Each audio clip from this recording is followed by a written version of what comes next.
ఉపాధ్యాయ సంఘాల సమైక్య ఆక్షేపణ. జీవో 117 రద్దు. ప్రయోజనం లేనే లేదు. అవును.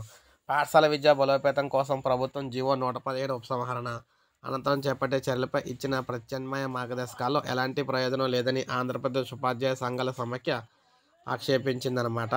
ముఖ్యంగా చూసుకుంటే సమావేశంలో ఉపాధ్యాయ సంఘాల ప్రతినిధులు పాల్గొని మాట్లాడారు. ఇటీవల ఇచ్చిన ప్రత్యామ్నాయ మార్గదర్శకాలకు సవరించాలని, నాణ్యమైన విద్యాబోధన కోసం విద్యార్థి ఉపాధ్యాయుల నిష్పత్తిని ఉన్నత పాఠశాలలో 1:30గా పరిగణించాలన్నారు. 45 మంది విద్యార్థులు దాటిన చోట రెండో సెక్షన్ ప్రారంభించాలని,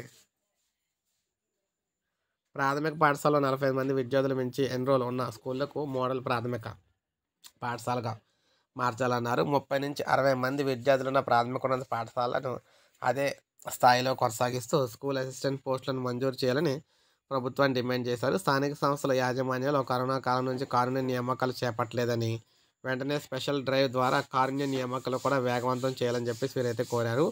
అదేవిధంగా పెండింగ్ బకాయిలు కూడా చెల్లించాలని కోరారు. సో ఈ విధంగా ఉద్యోగ సంఘాల మీటింగ్ అయితే జరిగిందనమాట. సో ఇది మనకు అప్డేట్. ఒక లైక్ చేయండి, సబ్స్క్రైబ్ చేసుకోండి, మన ఛానల్ సబ్స్క్రైబ్ చేసుకోండి.